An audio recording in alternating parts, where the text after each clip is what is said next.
Boa noite, são 18 horas no horário de Brasília. Começa agora para todo o Brasil mais uma edição de O É da Coisa. Para o Brasil inteiro agora no DAI das 18 às 19h20. Mas você pode também acompanhar a gente por outros meios. Por exemplo, o aplicativo, né? Veja com a loja do seu smartphone, baixa o aplicativo, pronto, você acompanha a gente em qualquer lugar do Brasil. Também pelas redes sociais, facebook.com/Rádio Band News FM, www.twitter.com/Rádio Band News FM. No YouTube, procure nosso canal, inscreva-se e receba a notificação na nossa página na internet, www.bandnewsfm.com.br. E depois, se não der, ou se quiser ver de novo, está lá no meu blog o programa. Eu publico o link todos os dias. Boa noite, Maiara Bastianello. Boa noite, tio Rei. Boa noite, André Coutinho. Boa noite. Boa noite, o Vólio Bene, que ainda está se adaptando. Eu já brinquei aqui uma vez, já estou fazendo meu editorial, né? Já brinquei, já lembrei aqui a figura da Cassandra, né? A Cassandra, filha do rei Príamo de Troia, né? Cassandra, certa feita, brincava no templo de Apolo com o irmão. Era uma criança. Bonitinha. O Apolo se apaixonou por ela. E tentou ter, né, a Cassandra, que, no entanto, rejeitou a graça do Deus, né? Porque na Grécia era esse negócio, deuses e homens viviam, sabe, o Coutinho? Era meio um vale-tudo mitológico, né? Os deuses se disfarçavam de coisas para conseguir o que queriam, enfim, era bacana. Muito bem. Apolo ficou bravo com ela e lhe deu uma maldição. Cassandra seria capaz de prever o futuro, mas ninguém acreditaria no que ela dissesse.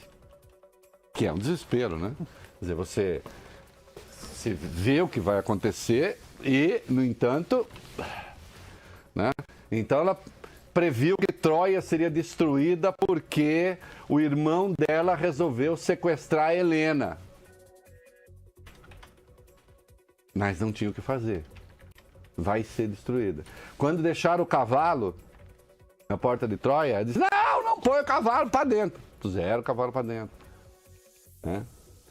Então, coitada da Cassandra. E a palavra acabou, a expressão acabou sendo mal usada na política brasileira, eu já contei isso aqui, dizendo, quando alguém faz previsões pessimistas, diz, as Cassandras do caos.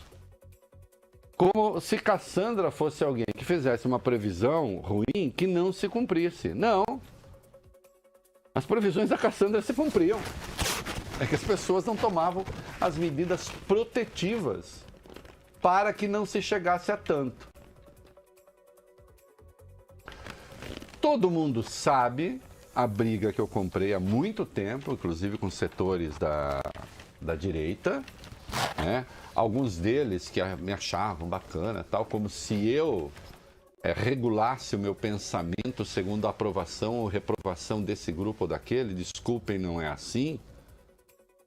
Eu quero que ouçam o que eu digo. Eu não sou guru. O guru me decepcionou. Não, eu não sou guru.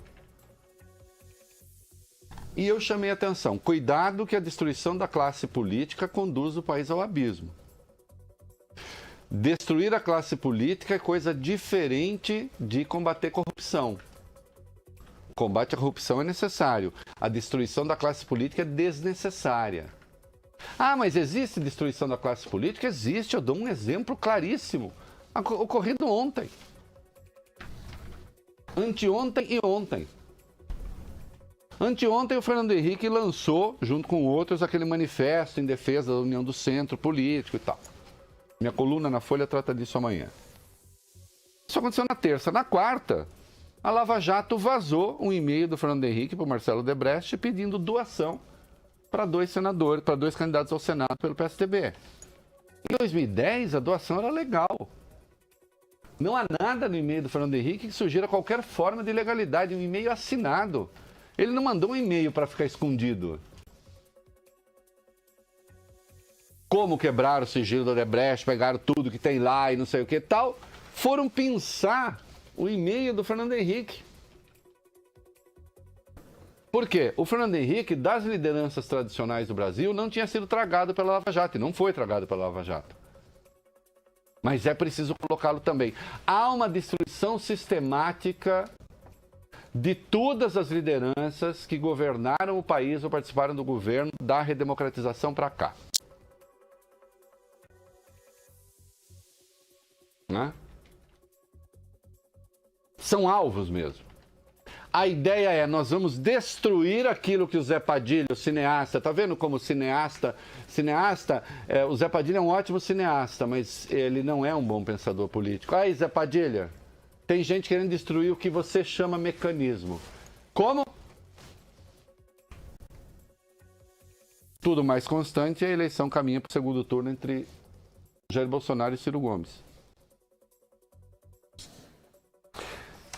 E, infelizmente, os mercados começaram a derreter, como observou uma amiga minha hoje, cedo demais.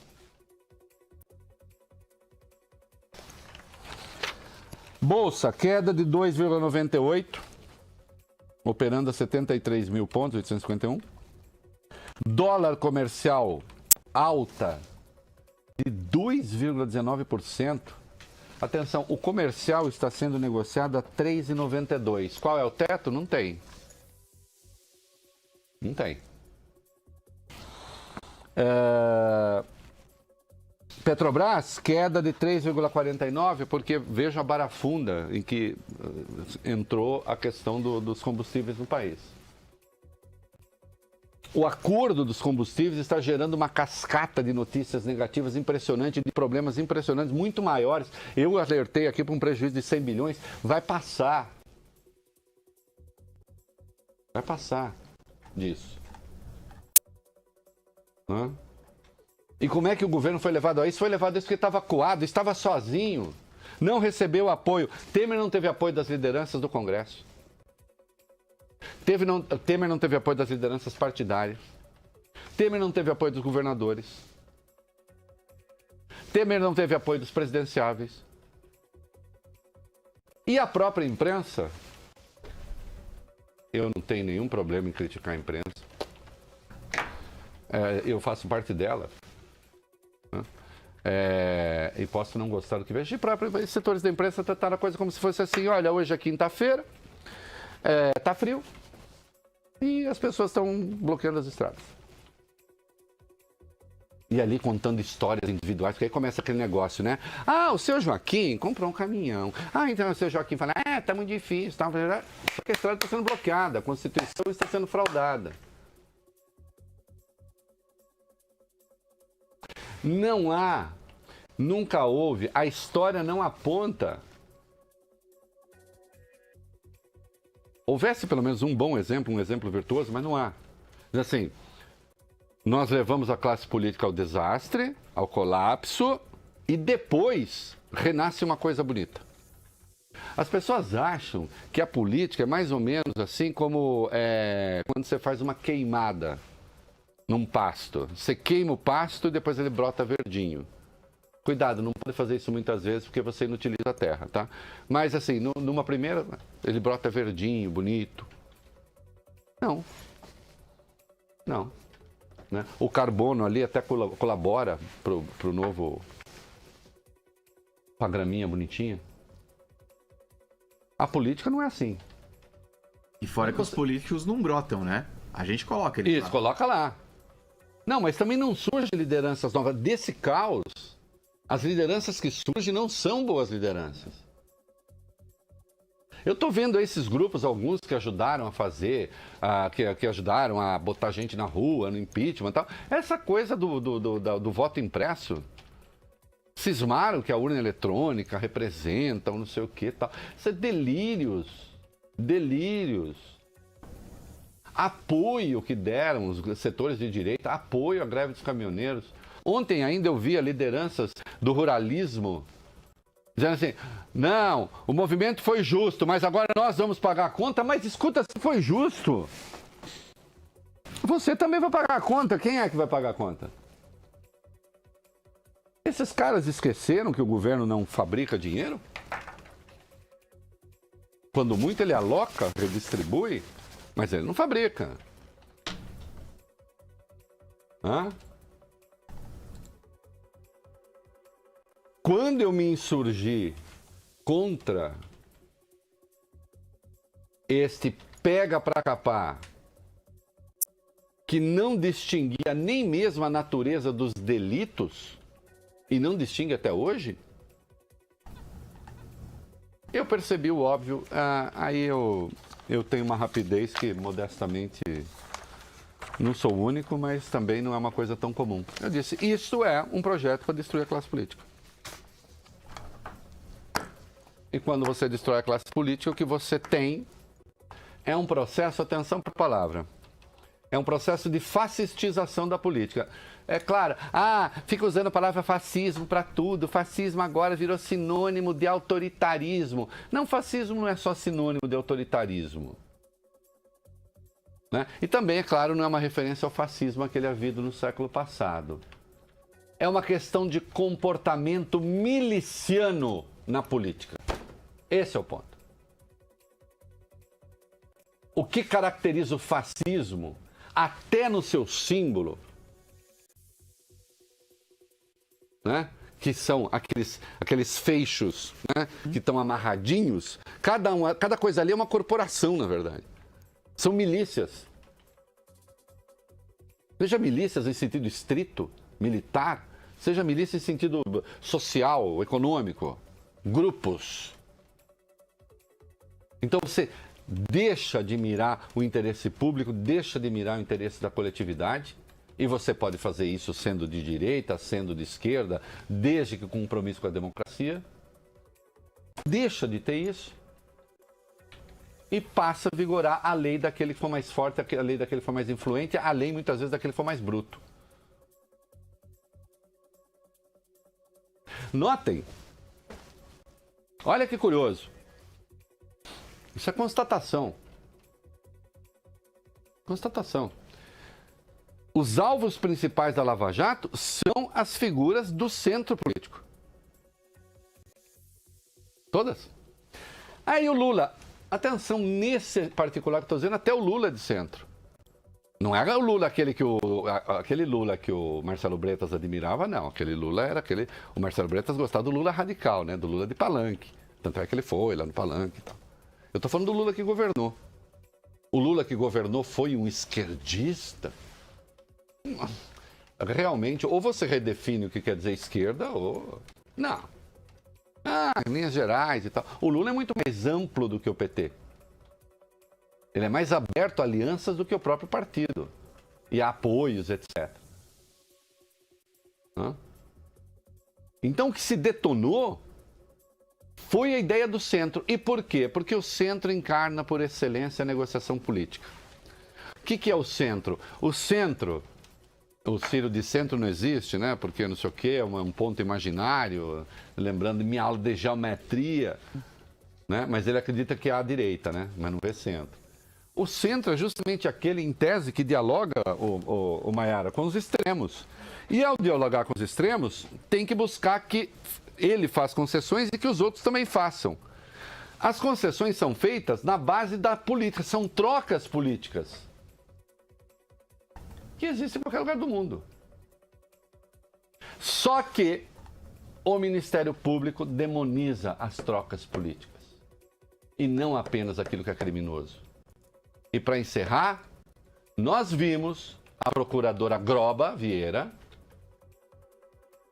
no depoimento de Lula como testemunha de Sérgio Cabral, eu chamei atenção aqui, nós vimos o Lula dizer que afirmou aos africanos que se os africanos votassem no Brasil, isso significaria que os próprios africanos viravam candidatos a uma cidade deles sediar uma Olimpíada. E que, claro, teriam o apoio do Brasil. Aí a dona Groba falou, vou fazer uma pergunta inteligente e farejadora, porque eu sou uma investigadora muito dura. Senhor Luiz Inácio, quando o senhor falou isso, o senhor estava sugerindo alguma relação de troca?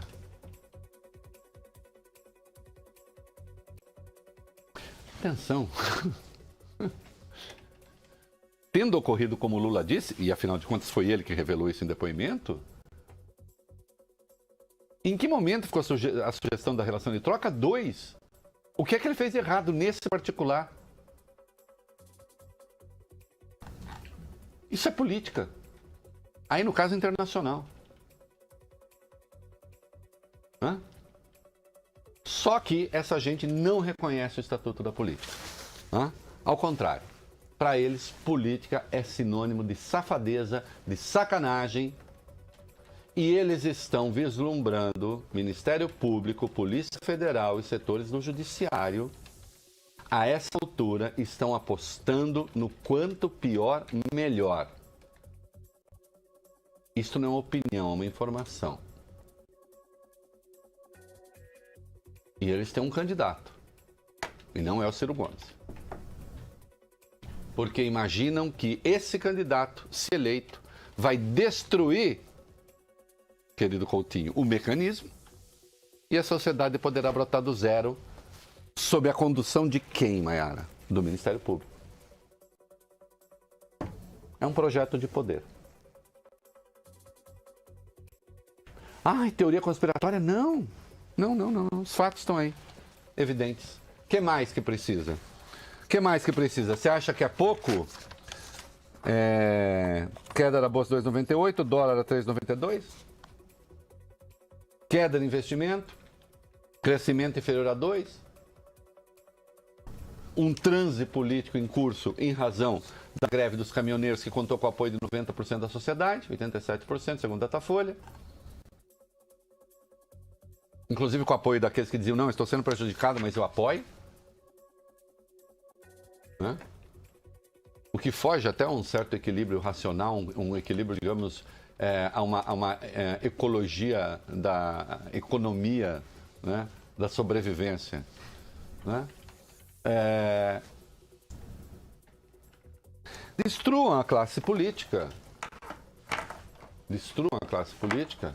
Fiquem sem intermediação política, já que políticos então seriam todos vagabundos.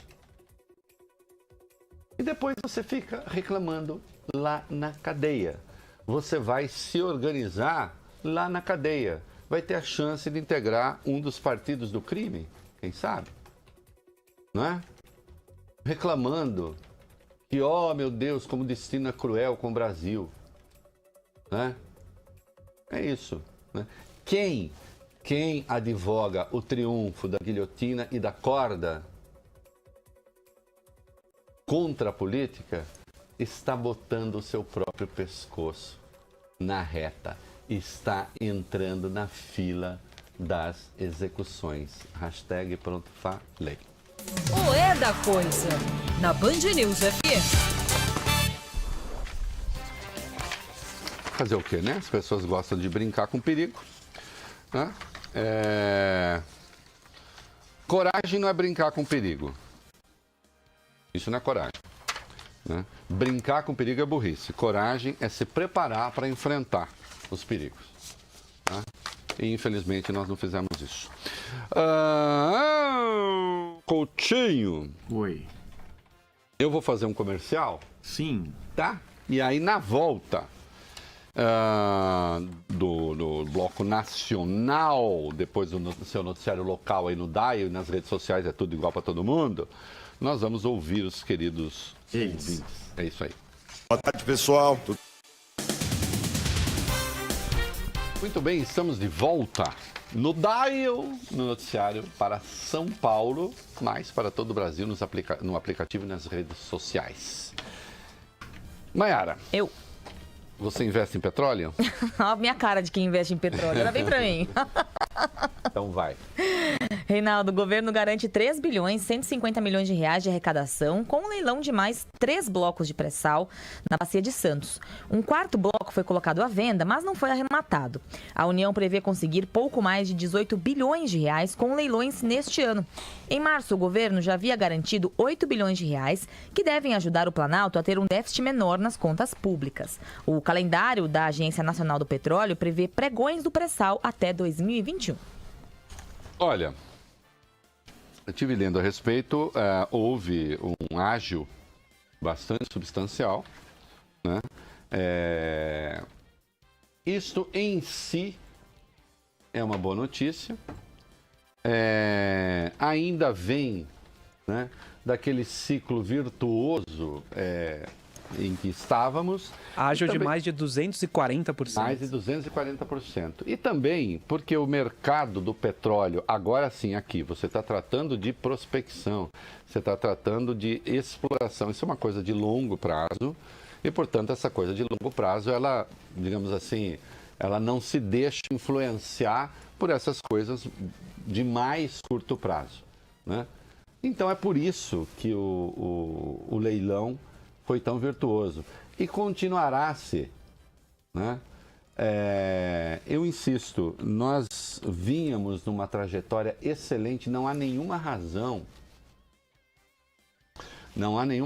externa que explique o drama que o Brasil está vivendo na economia agora, tá? Houve sim uma certa desvalorização de moedas, Brasil afora com a política americana, Brasil afora, mundo afora com a política americana, né? Com a expectativa da elevação da taxa de juros dos Estados Unidos, mas o real está, acho que a terceira moeda que mais se desvalorizou. E aí não tem nada a ver com os Estados Unidos. Não tem até a semana passada, a gente conversava com economistas, tinham duas moedas que tinham sido desvalorizado mais do que o real. Isso. O peso da Venezuela, sim, e o rublo da Rússia. Pronto. Então, terceira moeda que mais se desvalorizou. Quando você pega a situação objetiva econômica da Rússia e então da Venezuela, é incomparável com a situação com que vive o país, o Brasil. Não há nenhuma razão interna para isso. Externa para isso. A razão é interna, é política. É política. Né? Decorre do fato de que os homens públicos estão manietados. Nunca se sabe qual é a bomba que vai explodir, contra quem, em que momento e da pior maneira possível, sem direito de defesa. Né? Como é que uma nação se organiza se você não consegue saber quais são as referências? Não tem status quo, não tem... Aí, o crítico raso, o crítico simplista, diz assim, também quem manda esses políticos serem tão safados? Será que todas as acusações estão aí são realmente de safadeza? Será que essa é a melhor maneira de fazer? Veja a partir da sua própria vida. Você chega na sua casa, você tem filhos, eles estão fazendo uma bagunça dos diabos, a casa está completamente zoneada. Bom, você dá um apito, opa, tenta acalmar todo mundo e vamos com ordem, né? Restabelecer aqui as regras. A outra alternativa é jogar todas as crianças pela janela.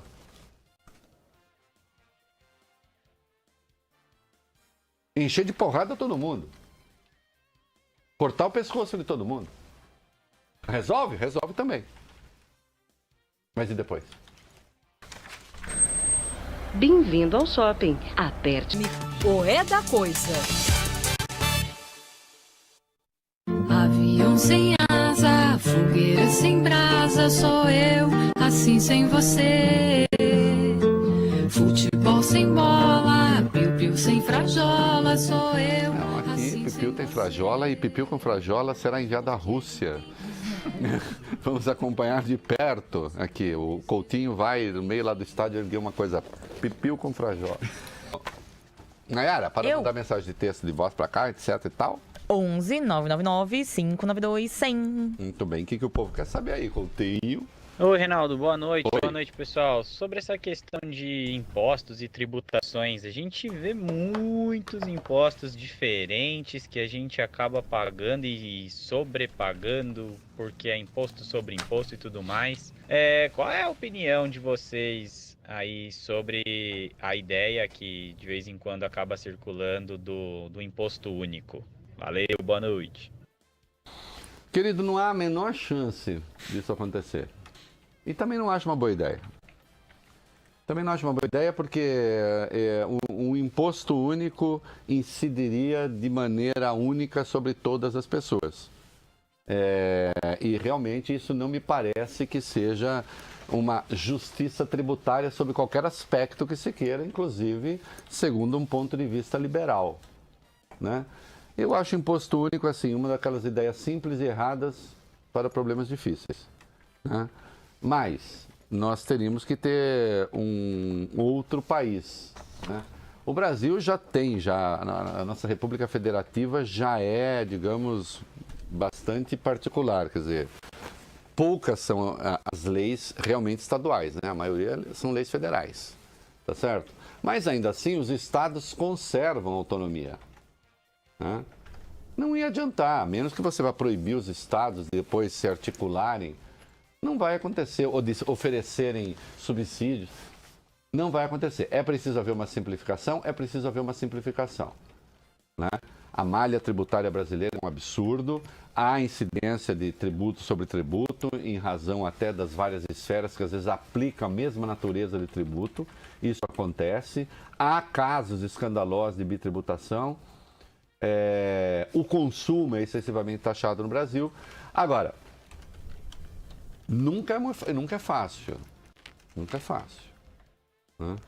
Se vocês me perguntarem qual é a reforma em que eu menos acredito, de todas é a tributária. Porque tem uma razão simples, Coutinho, Vólio Bene e Maiara. Todo mundo vai discutir reforma tributária querendo ganhar. Sim. Ninguém vai abrir mão de recurso. Ninguém vai abrir mão de recurso. Porque para abrir mão de recurso, aí a pessoa fala, e a minha despesa? Como se as contas dos estados também fossem superavitárias. Não são. Né? Outra, a gente pensa em reforma tributária sempre para diminuir tributos. E se aumentar? Né? A sonegação no Brasil é grande também. É grande. Vamos ser claros. 60% ou 70% das lojas, se você não pedir nota, você não recebe nota. Né? Não é? E há aqueles em que você pede nota e fala, a máquina está quebrada. Então estou deixando meu CPF aqui, o senhor lança, por favor? Lanço.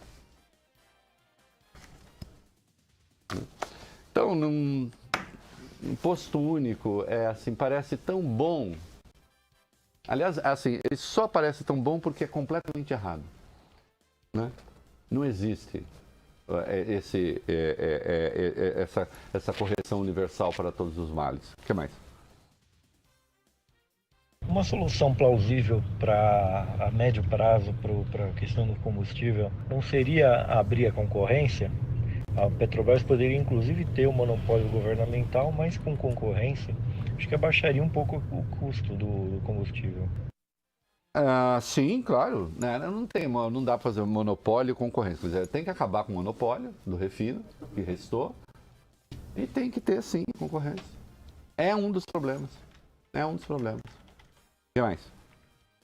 Você disse que é errado comparar o Brasil com os Estados Unidos, questão de homicídios, por conta do IDH. Mas explica para mim e compara o Brasil com o Paraguai, nosso vizinho aqui, que tem o IDH menor do que o nosso e o índice de homicídio menor do que o do Brasil, e lá as armas são liberadas. Então, faça o seguinte. Transforme o Brasil num Paraguai de 204 milhões de habitantes para você ver se dá. Com todo respeito aos paraguaios, mas sob muitos aspectos o Paraguai ainda não é um país. Vai se tornar.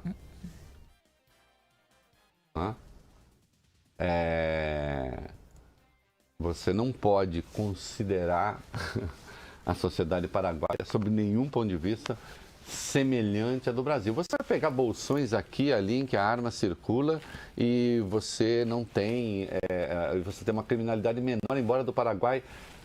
A última vez que eu vi, em algum momento, mortos por 100 mil, chegava a quase 30 também. Quer dizer, não é tão pequeno assim, 20 e poucos. É uma diferença irrelevante. Irrelevante, amigo.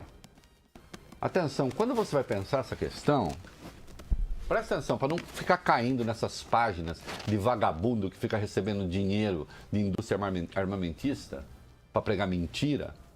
Quando você vai discutir isso, você não tem que ver se a morte, se o número de mortos é 2 pontos percentuais maior, 2 pontos percentuais menor, um pouquinho maior, um pouquinho menor. Você tem de pensar em outra coisa. Você tem de pensar na quantidade de mortos por 100 mil em países em que a circulação de arma é proibida. É isso que você tem que ver. Quantos são? Quantos são? A comparação do Brasil com o Paraguai é uma comparação no desastre. Faça comparações na virtude.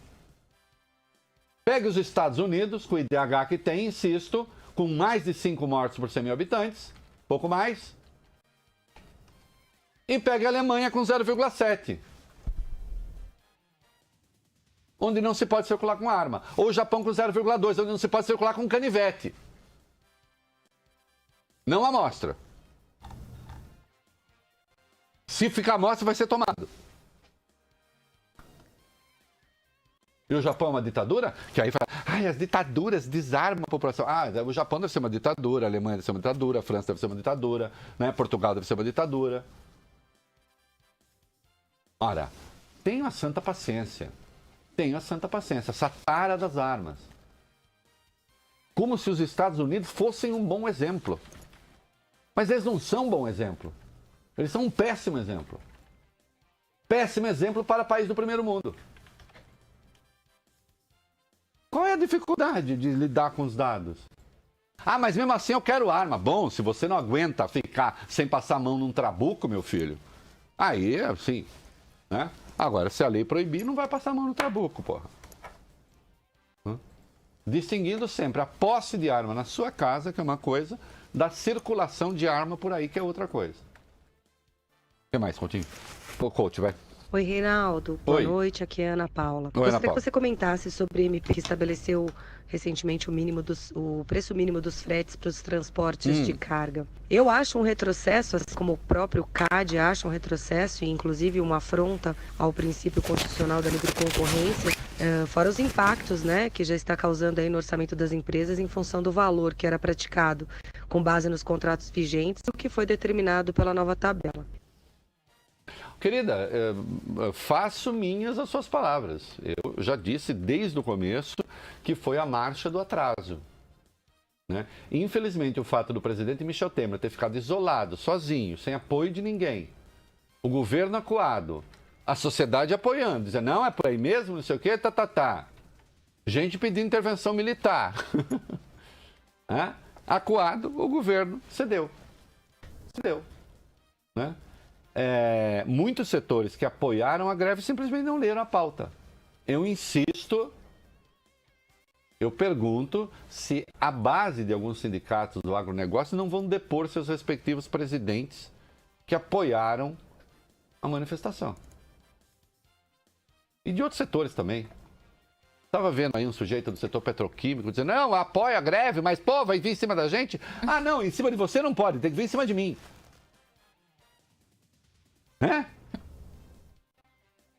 Petroquímico não, setor químico, porque esse setor vai arcar, estima-se com quase 1 bilhão, 800 e tantos milhões. Ele tá bravo, Coutinho. Ele apoia a greve, mas ele tá bravo. Queria que quem pagasse o Reinaldo Azevedo? O Zé da esquina? Porque essa é uma outra máxima do Brasil, né? Isso tem a ver também com algumas elites. A elite brasileira no geral é muito ruim. Vamos ser claros. Ignorante, não estuda, é bruta, é bolsonarinta com alguma frequência. Né? É uma pena, porque a palavra elite vem da palavra eleito. É a mesma raiz. Os melhores de um grupo. Né? A elite econômica brasileira tem gente muito boa, mas assim, a maioria não é boa, infelizmente. Não é boa.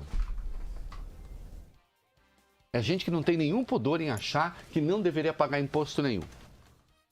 E que imposto quem tem que pagar é o outro. Pô, você está falando isso num país que tem a carga tributária? Tem sim.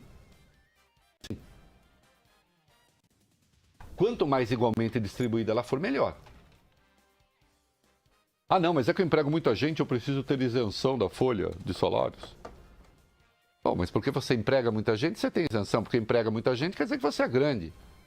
O outro que emprega pouco porque é pequeno, não tem isenção? É?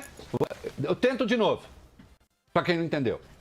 Ah, não, eu sou um setor muito grande, emprego muita gente, é uma coisa gigantesca, preciso ter a isenção da folha de pagamentos, não posso pagar imposto, tem que ter a desoneração. Ah, e o coitadinho do mineirinho ali que emprega só 5 pessoas? Ah, não, ele não tem desoneração, não. PNRD. Né? E que é PNRD, pensa aí. Né? Ainda bem que não é outra letra. PN. Tá. Entendeu? Ai, vai no rabo dele. Acabou. Quer dizer, isso, enquanto vigorar esse espírito, enquanto alguém quiser discutir reforma tributária pensando em dar o truque no outro, aí não dá. Aí fica parecendo Padre Antônio Vieira. Né? O Padre Antônio Vieira do Sermão de Santo Antônio aos Peixes. Momento cultural. Né? Que ele fala, né, sobre os peixes, falando que os peixinhos pequenos são comidos por um único tubarão, né? Mas não bastam milhares de peixinhos para comer um tubarão, não é isso? Então, assim, a gente precisa saber com quem a gente... É preciso tomar cuidado com essa lógica perversa que alguns gostam de ter. Vamos comercial. O acordo dos planos econômicos. Mais, coach. Boa noite, Reinaldo. Que é Luiz Henrique de Guaratinguetá. Você sempre fala sobre a restrição do porte de arma. Eu também concordo com você. E em questão a posse da arma, você também é contra a pessoa ter uma arma em casa, porém não poder sair na rua? Boa noite, muito obrigado. Ô, querido, posse de arma é diferente de circular com arma. Tanto é que no referendo eu fui contra a proibição da venda de arma legal, desde que exigidas todas as credenciais, etc. Circular com arma, aí não. Eu não defendo que a pessoa vá invadir a casa do outro. Ah, saber se tem arma lá, tal, desde que não haja suspeita de tráfico de armas. Né? Então, ter uma arma para autodefesa em casa, sim. Circular com arma, não. Pedido da Polícia Federal para quebra do sigilo telefônico do presidente Michel Temer. A intenção era aprofundar a investigação sobre os 10 milhões de reais de doação do Odebrecht, que teriam sido acertados em um jantar no Palácio do Jaburu em 2014. Fachin autorizou a quebra do sigilo envolvendo os ministros da Casa Civil, Eliseu Padilha, e de Minas e Energia, Moreira Franco. Ele seguiu o posicionamento da Procuradora-Geral da República, Raquel Dodge, que foi contrária à quebra de sigilo telefônica do presidente. Olha aqui. Eu comentei hoje de manhã no blog, comentei também na Rádio Bandeirantes. É de uma ousadia. Quando eu falo do partido da polícia que exagera, atenção, queriam quebrar o sigilo telefônico do Temer em 2014. Em 2014 ele não era presidente da República. O artigo 86 da Constituição não permite que um presidente seja investigado por atos estranhos ao seu mandato. Infelizmente, já acontece isso com o Temer. Já acontece. O Roberto Barroso autorizou a quebra de um sigilo bancário dele retroativo a 2013. Isso no caso do decreto dos portos. Não é? Ah, Reinaldo, quero mais é que se investigue. Não, as coisas têm que ser feitas de acordo com a lei, nós caminhamos para bagunça, que nós vamos... Atenção, o que mais que precisa? Daqui a pouco, até agora não estou sentindo nada. Vai sentir. Vai sentir. Vai sentir.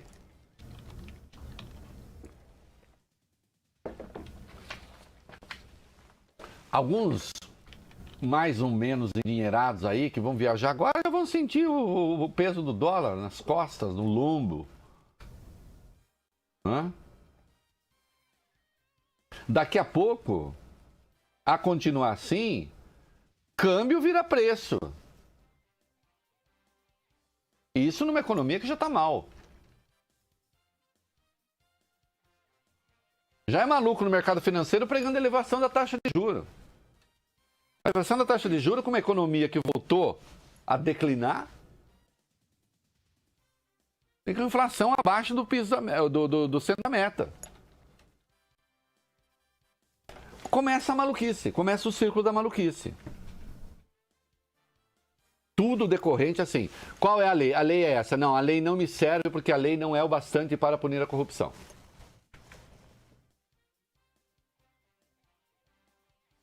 E a imprensa entra na onda. Uma entidade aí resolveu fazer 70 propostas de combate à corrupção. 70 propostas. E ainda foi noticiado assim, é o maior pacote do mundo de combate à corrupção. Mas 70 propostas de combate à corrupção significa assim, nós não temos nenhuma legislação para combater a corrupção até agora. Quer dizer, o Brasil até agora só é o que é, uma das 10 maiores economias do mundo, só porque houve corrupção, não há mais nada aqui além de corrupção.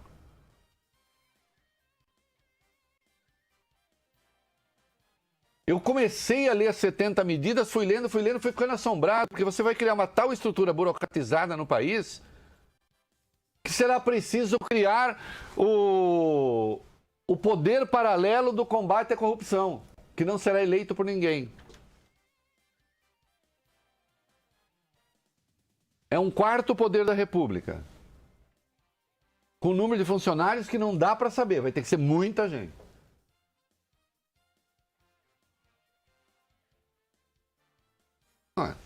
As pessoas entraram em surto, né?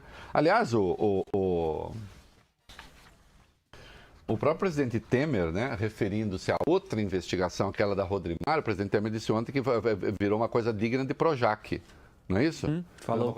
Virou uma coisa digna de Projac, virou ficção.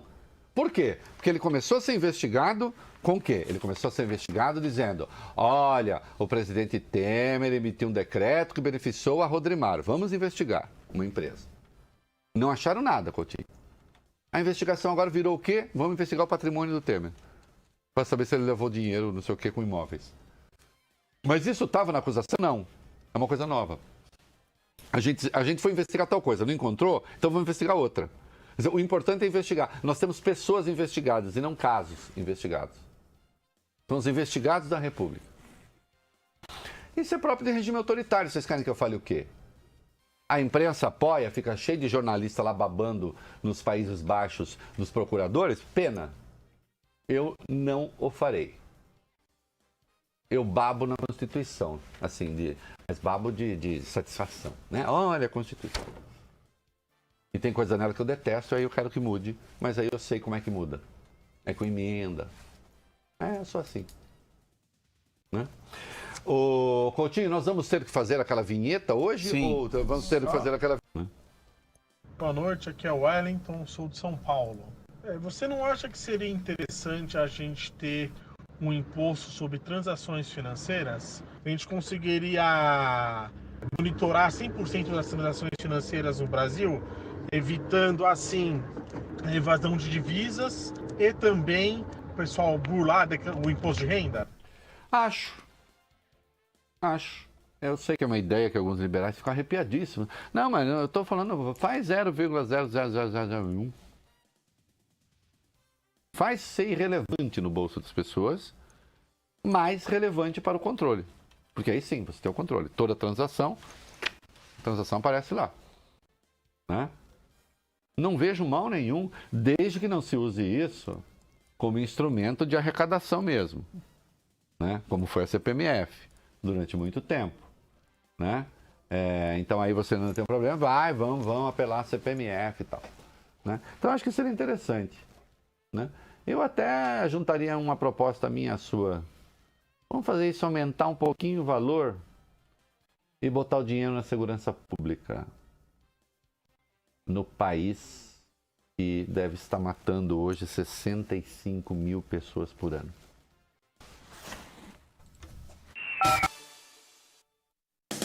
Eu não vou para falar não vou passar batina coisa nenhuma. Eu gosto macho do suor do vestiário, que nem o Reinaldo falou. Deputado Jair Bolsonaro alega problemas de agenda para cancelar a participação em uma sabatina organizada pelo jornal Folha de São Paulo, Portal UOL e o SBT. Outros 4 pré-candidatos à presidência já foram submetidos aos questionamentos. Os convidados são os nomes que aparecem nas primeiras colocações da pesquisa Datafolha mais recente. O que é bacana é o seguinte, Coutinho, ele negou, disse que não tem agenda, mas o SBT disse, não, é quando o senhor quiser, nós não vamos marcar a data, o senhor marca a data. Pode ser onde quiser também. Onde quiser também. Brasília, São Paulo. Não tem agenda. O Bolsonaro quer falar aos seus. Né? E é isso, e ele sabe, foi lá, ele participou. Claro, ele tem essa coisa que eles estão imitando o Donald Trump, que resolveu brigar com a CNN, então eles querem brigar com a Folha de São Paulo, que eles chamam de foice de São Paulo, né? Não sei o quê, enfim, essa bobajada.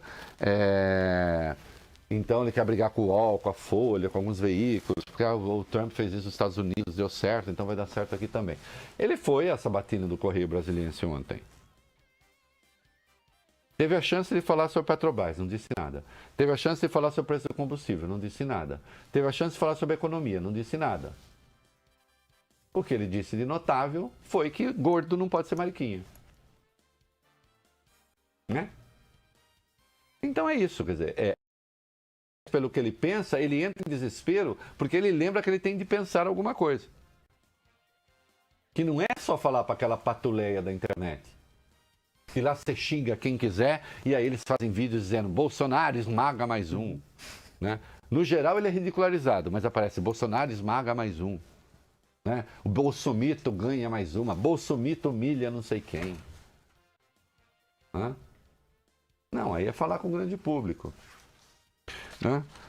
Eu também é o seguinte, Bolsonaro não falando, convenha, é um poema. O que mais? Os pré-candidatos Reinaldo à presidência, Geraldo Alckmin e Jair Bolsonaro trocam farpas ao discutir segurança pública. O desentendimento começou depois de o ex-governador de São Paulo convidar em uma postagem nas redes sociais o adversário para um debate sobre o tema.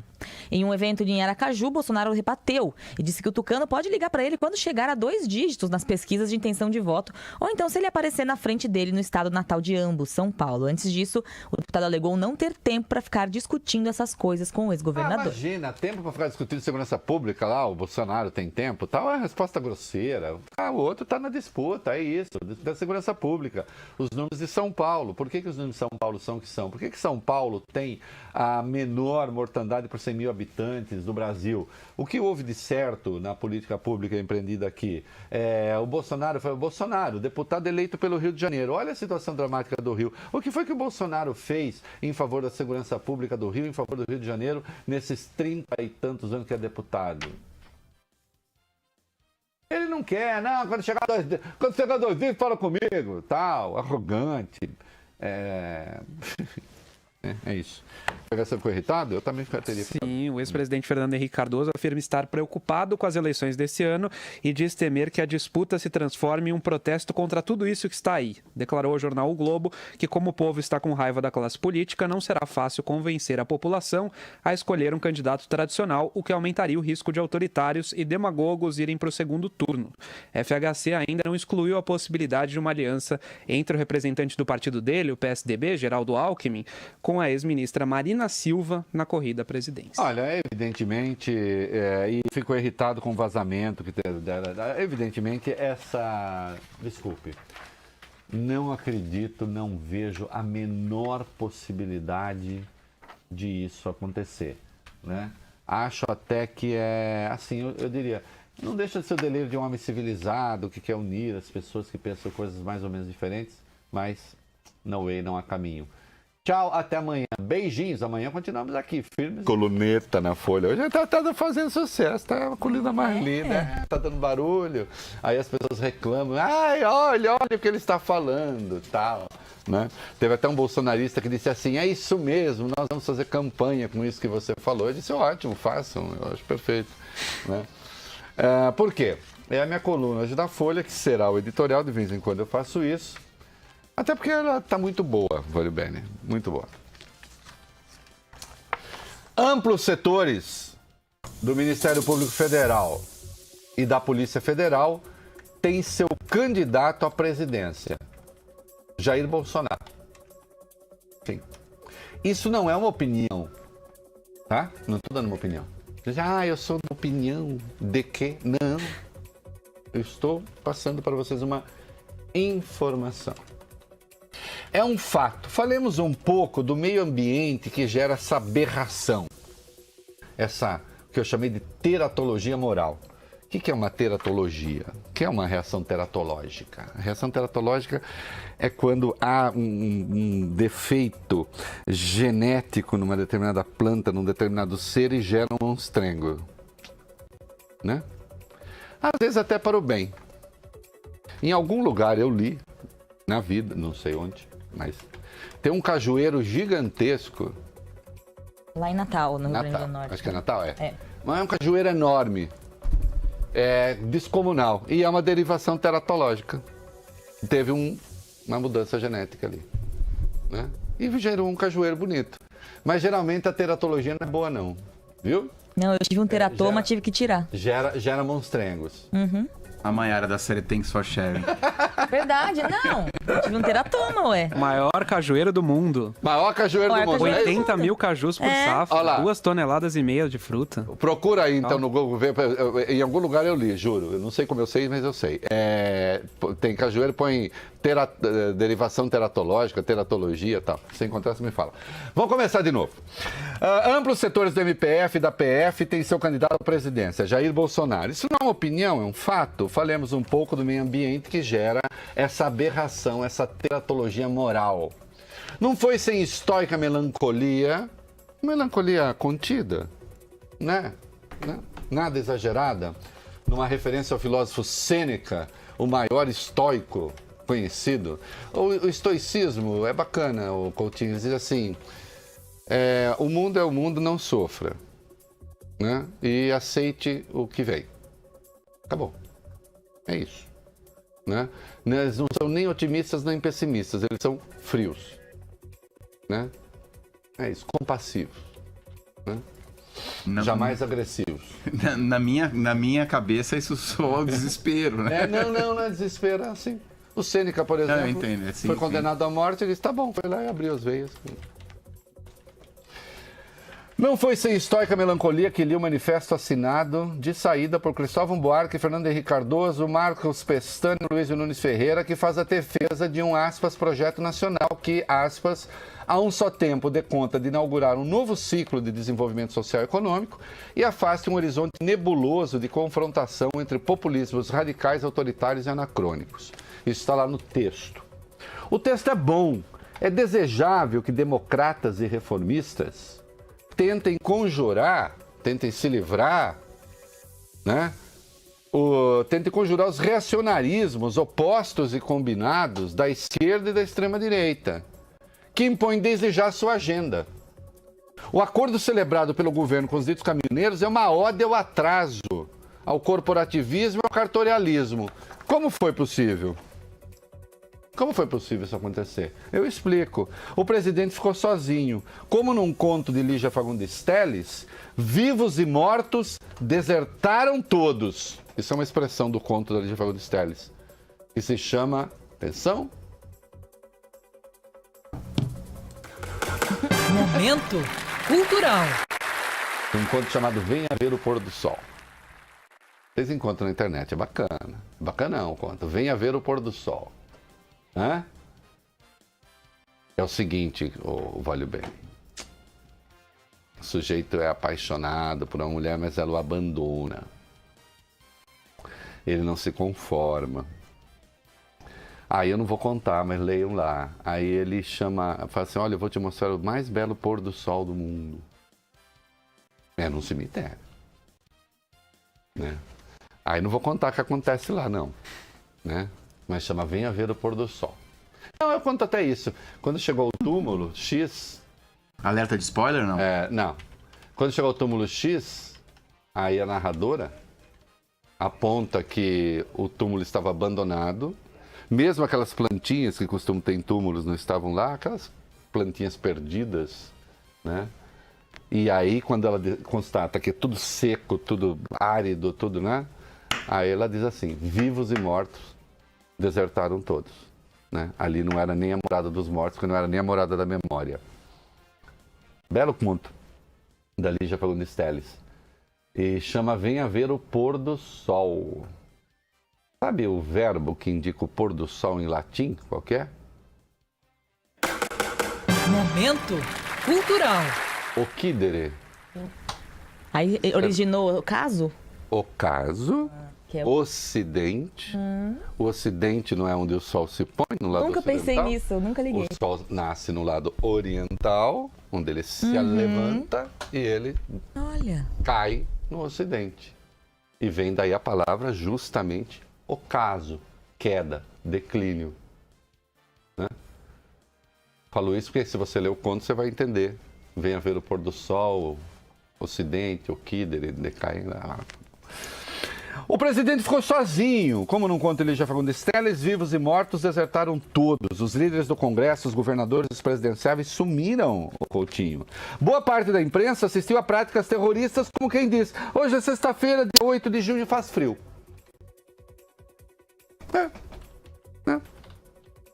Hoje é sexta-feira, faz frio.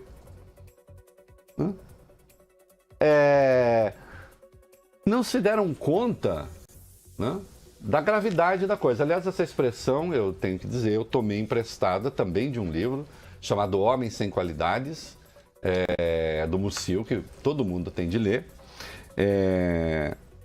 Amanhã sai um conto meu, conto de ficção, na UOL, envolvendo Copa do Mundo e não sei o quê, em que eu uso como elemento condutor da história justamente uma personagem do romance O Homem Sem Qualidades do Musil. Vejam lá, é um livro que tem quase 1000 páginas. Mas comece a ler, meu filho. Se você ler ao longo de 1 ano, 2 anos, tá bom demais a conta. Mas o conto é um pouquinho menor. O conto é um pouquinho menor. É 5 vezes maior do que me pediram, mas de qualquer maneira... Você sabe que escrever não é o meu problema.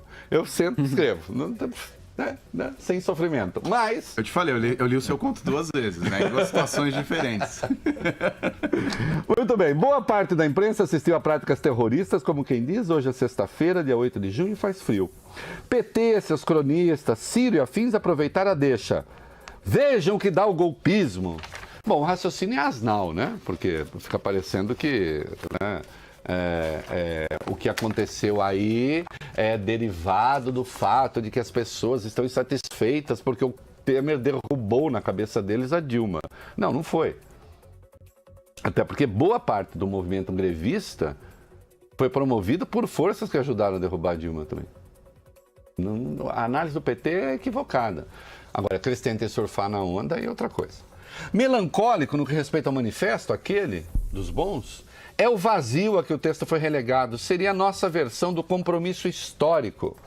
O acordo celebrado na Itália, originalmente entre comunistas e democratas cristãos, com idas e vindas, troca de atores e mudança de siglas partidárias, vigorou do fim da década de 70 até a razia, meados da década de 70, até a razia, até a destruição da classe política italiana promovida pela Operação Mãos Limpas. Né? Então a Itália fez um pacto entre o Partido Comunista Italiano, pesquisem, é bacana isso, que o Partido Comunista Italiano ele era de linha soviética. Aí ele adere ao eurocomunismo. O eurocomunismo, assim, nós vamos disputar eleições, nós vamos participar dos governos democráticos, nós vamos tentar mudar o sistema por dentro, participando da democracia e negando o terrorismo. O compromisso histórico foi nesse sentido, quer dizer, o que nós negamos? Nós negamos o terrorismo, nós negamos as práticas antidemocráticas, seja da extrema-direita, seja da extrema-esquerda. Né? E comunistas e democratas cristãos se uniram. E a Itália teve nesse período, isso é muito curioso, quem se dedicar, a Itália teve nesse período um dos maiores crescimentos da sua história. Sabe quando foi que a Itália definitivamente encontrou a estabilidade de país rico? Aliás, passou a ser a 5ª economia do mundo no governo do Bettino Craxi. Bettino Craxi, também conhecido. No governo do Bettino Craxi, do Partido Socialista Italiano. Socialista é o nome, não é socialista. Né? Acho que foi entre 83 e 87. Isso mesmo. É isso? Olha aqui. A Itália passou a ser a 5ª economia do mundo. Sabe o que aconteceu com o Bettino Craxi? Teve que sair, teve que fugir da Itália, fugiu para a Tunísia. Porque senão ia ser preso. Acusado de envolvimento com a máfia, acusado de envolvimento de financiamento irregular de campanha, Tudo aquilo que a Operação Mãos Limpas fez com a Itália. A Itália não é um país pobre, mas a Itália está vivendo uma dificuldade muito maior do que poderia. Né? A destruição da classe política italiana fez um mal imenso à Itália. E hoje está lá com um governo esquisito, que tem de extrema direita, extrema esquerda, tem tudo e não tem nada. Né? Tende a degringolar. Né? Embora, claro, as condições sociais sejam bastante outras, incomparáveis com as do Brasil. Estamos falando de país rico, de primeiro mundo, e, portanto, o sofrimento é sempre menor. Mas lá também, a loucura do partido da polícia destruiu a classe política italiana para prejuízo dos italianos. Vamos ficar por essas plagas. Os populismos que nos ameaçam são a consequência do processo de destruição da política a que passaram a se dedicar o MPF, a PF e setores do judiciário. O PT viu sua grande estrela, entre outros menores, ir para a cadeia. Mas o PT sobreviveu e venceria a eleição. Só não vai vencer porque o Lula não vai ser candidato, nós vamos tratar disso daqui a pouco. A grande vítima do surto de moralismo burro, que nada tem a ver com combate à safadeza, porque quando eu falo isso, tem idiota que acha que eu não quero combater a corrupção. Por que eu não quereria? Por que eu não quereria combater a corrupção? Outro dia um imbecil disse assim num comentário, um texto na Folha: você está falando disso da Lava Jato que sabe que vai chegar você a mim? A Lava Jato? Olha que a Lava Jato vai chegar a jornalistas. Vai ter tanta gente surpresa quando isso acontecer. E tem de gente por aí posando de grande amiga da Lava Jato. Vai chegar. Mas a mim não chega. Não porque eu não me meto nesse tipo de coisa. Não? Aliás, a Lava Jato tentou, né? A Lava Jato vazou uma conversa minha. Tá lá o crime que eu cometo com fonte. Eu falo mal de uma matéria. Esse é o meu grande crime. E a outra eu cito um poeta. Um momento cultural. Um momento cultural com a minha fonte. Né? Não, a mim não chega. Por que eu ia querer corrupção? Não quero combater a corrupção. Eu só não quero que a Lava Jato faça o que fez com o Fernando Henrique essa semana agora. E com outros. Fernando Henrique mandou e-mail pedindo contribuição para Marcelo Odebrecht. E daí? Contribuição legal. A lei permitia. Se o Odebrecht depois deu por fora, deu por dentro, não sei o que, evidentemente o presidente não acompanhou esse tipo de coisa. E não é só com ele, não, com qualquer outro. Eu não quero uma Lava Jato que faça o que fizeram com o Jacques Wagner na Bahia. Eu não estou dizendo que o Jacques Wagner é inocente. Eu só estou dizendo que uma policial federal não pode ir para a televisão fazer o julgamento sumário de alguém que está sendo investigado. Investigado, que nem denunciado é ainda. É de qualquer partido. Eu não quero que se faça o que estão fazendo com o Temer. Está sendo investigado ao arrepio da Constituição. Quando faltam 6 meses para terminar o mandato, termina o mandato e investiga. Por que precisa fraudar a Constituição? Eu não quero uma Lava Jato que chame Caixa 2 de corrupção. Caixa 2 é feio, mas corrupção é outra coisa. Você não pode comparar alguém que bate carteira com alguém que mata. Quando você destrói a escala de valores e de punições, e de proporcionalidade nessas punições,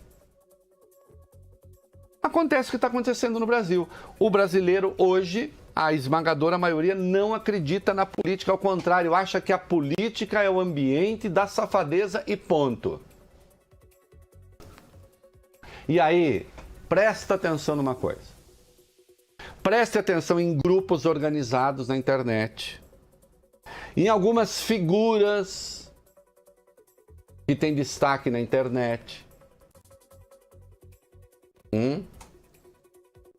Que se orgulham de falar com não sei quantos. Preste atenção nessas figuras. Vocês não se perguntam uma coisa básica? De onde vem o dinheiro? De onde vem o dinheiro dessa gente?